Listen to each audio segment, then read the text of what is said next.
LibreOffice Baseএর এই কথ্য টিউটোরিয়ালে আপনাদের স্বাগত। একটি ফর্ম পরিবর্তন করার এই টিউটোরিয়ালে আমরা শিখব কিভাবে একটি ফর্মে তথ্য লেখা যায়, একটি ফর্ম পরিবর্তন করা যায়। পূর্ববর্তী টিউটোরিয়ালে আমরা LibreOffice Base ব্যবহার করে একটি ফর্ম তৈরি করতে শিখেছি।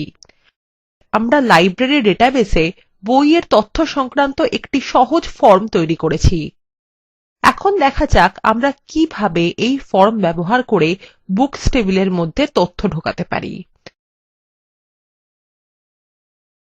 প্রথমে LibreOffice Base প্রোগ্রাম খোলা যাক, যদি ইতিমধ্যেই সেটি খোলা না হয়ে থাকে।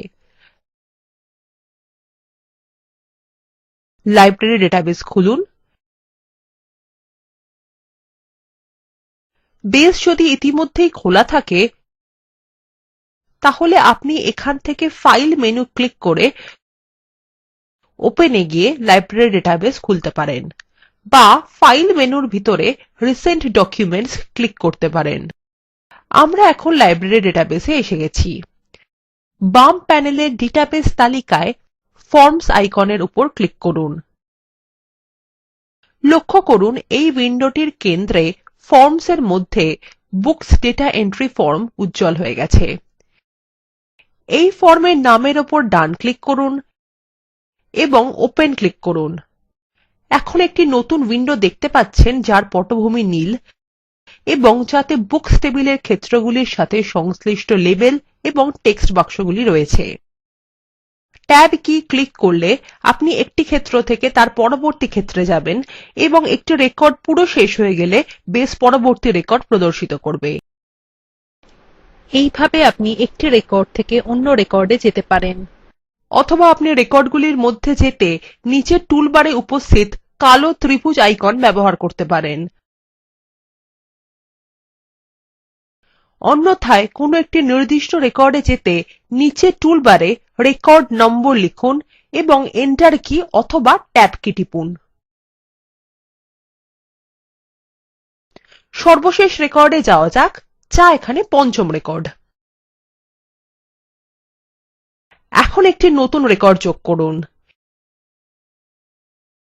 এই কাজের জন্য নিউ রেকর্ড আইকনে ক্লিক করুন, যেটি হল নিচের টুলবারের লাস্ট রেকর্ড আইকনের ঠিক ডান পাশের আইকন।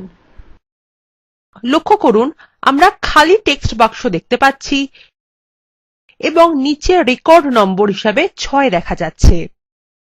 এখন আমরা একটি নতুন বই সম্পর্কে তথ্য দিয়ে একটি নতুন রেকর্ড যুক্ত করতে প্রস্তুত। শীর্ষনাম টেক্সট বাক্সে লিখুন প্যারাডাইজ লস্ট। ট্যাব কি ব্যবহার করে পরবর্তী ক্ষেত্রে যান। লেখক হিসাবে লিখুন জন মিল্টন। প্রকাশনার সাল হিসাবে লিখুন ১৯৭৫। প্রকাশক হিসাবে অক্সফোর্ড পাবলিশার। দাম হিসাবে লিখুন ২০০। এখন আমরা বুকস দাতা এন্ট্রি ফর্ম ব্যবহার করে বুকস টেবিলে একটি নতুন রেকর্ড যোগ করেছি। এই উইন্ডোটি বন্ধ করে দিন। আপনি এই পদ্ধতিতে আরও রেকর্ড বা তথ্য যোগ করতে পারেন।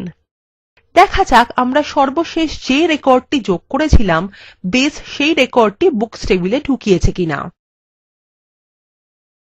এর জন্য LibreOffice Base প্রধান উইন্ডোতে ডান প্যানেলের বুকস টেবিলের উপর ডবল ক্লিক করুন।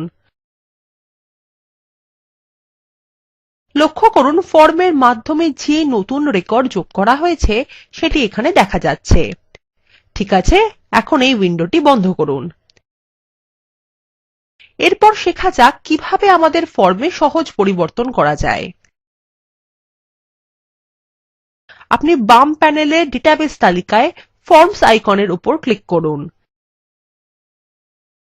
এবং বুকস দাতা এন্ট্রি ফর্ম পরিবর্তন করার জন্য খুলতে ওটির উপর ডান ক্লিক করুন এবং তারপর এডিট নির্বাচন করুন। এখন একটি পরিচিত উইন্ডো খুলে গেছে।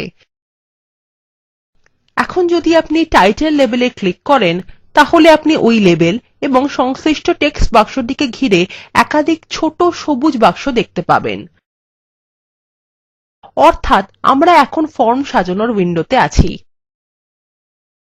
এখানে ফর্ম এবং তার উপাদানগুলি কেমন দেখতে লাগবে তা পরিবর্তন করা যায় এবং সেগুলির কার্যকারিতাও পরিবর্তন করা যায়। উদাহরণস্বরূপ আপনি লেবেল এবং টেক্সট বাক্সগুলির অবস্থান এবং আকার পরিবর্তন করতে পারেন। এগুলিকে প্রপার্টিজ বা বৈশিষ্ট্য বলা হয়। টাইটেল লেবেলের উপর ডবল ক্লিক করুন। একটি আরো ছোট পপ আপ উইন্ডো প্রদর্শিত হচ্ছে যার শিরোনাম প্রপার্টিজ। এখানের বিভিন্ন উপাদানগুলি লক্ষ্য করুন।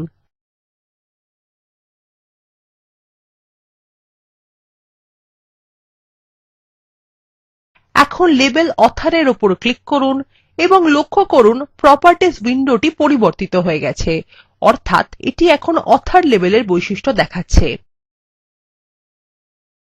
সুতরাং আপনি যখন ফর্মের বিভিন্ন উপাদানের উপর ক্লিক করেন তখন প্রপার্টিজ উইন্ডোটি পরিবর্তিত হয়, অর্থাৎ সেটি নির্বাচিত উপাদানের বৈশিষ্ট্য দেখায়। এখন প্রপার্টিজ উইন্ডোর শিরোনাম হিসাবে প্রপার্টিজ মাল্টিসিলেকশন দেখা যাচ্ছে, কারণ আমরা দেখতে পাচ্ছি অথর লেবেল এবং তার সংশ্লিষ্ট টেক্সট বাক্সটি একই সবুজ বাক্সগুলির দ্বারা ঘেরা আছে।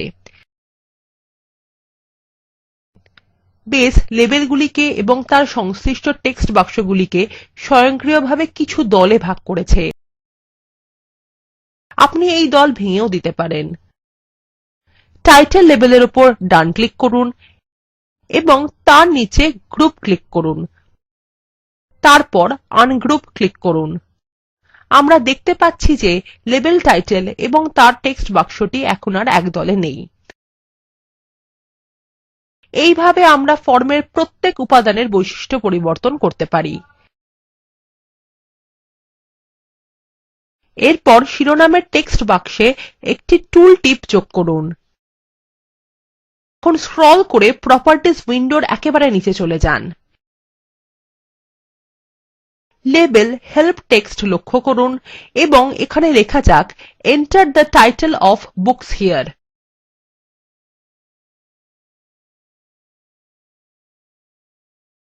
এখন উপরে ফাইল মেনুর মধ্যে সেভ আইকনে ক্লিক করে ফর্ম সংরক্ষণ করা যাক।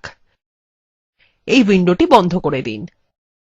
এখন চলুন দেখা যাক আমাদের ফর্মটি পরিবর্তন করার পর কেমন দেখতে লাগছে। এর জন্য বেস প্রধান উইন্ডোতে যান, বাম প্যানেলের ফর্মস আইকনের উপর ক্লিক করুন এবং ডান প্যানেলের বুকস দাতা এন্ট্রি ফর্মের উপর ডবল ক্লিক করুন। টাইটেল লেবেল অথবা টেক্সট বাক্সের উপর মাউসটিকে আনুন। লক্ষ্য করুন একটি টুল টিপ প্রদর্শিত হচ্ছে যাতে লেখা Enter the title of book here। সুতরাং এখন আমরা ফর্মে সহজ পরিবর্তন করতে শিখেছি। বেস টিউটোরিয়ালের পরবর্তী অংশে আমরা শিখব কিভাবে একটি ফর্মে আরো পরিবর্তন করা যায়। এখন আপনাদের জন্য একটি অনুশীলনী আছে। মেম্বার্স টেবিলের জন্য একটি সরল ফর্ম তৈরি করুন। এখানেই লিব্রিঅফিস বেসে একটি ফর্ম পরিবর্তন করা সংক্রান্ত টিউটোরিয়ালটি সমাপ্ত হল। সংক্ষেপে আমরা শিখেছি কিভাবে একটি ফর্মে তথ্য যোগ করা যায়, কিভাবে একটি ফর্ম পরিবর্তন করা যায়। Spoken tutorial talk to a teacher প্রকল্পের অংশবিশেষ যা ভারত সরকারের আইসিটি MHRD এর ন্যাশনাল মিশন অন এডুকেশন দ্বারা সমর্থিত। এই প্রকল্প http:/spoken-tutorial.org দ্বারা পরিচালিত হয়। এই বিষয়ে বিস্তারিত তথ্য এই লিঙ্কে প্রাপ্তিসাধ্য। আমি অন্তরা এই টিউটোরিয়ালটি অনুবাদ এবং রেকর্ড করেছি। এই টিউটোরিয়ালে অংশগ্রহণ করার জন্য ধন্যবাদ। শুভবিদায়।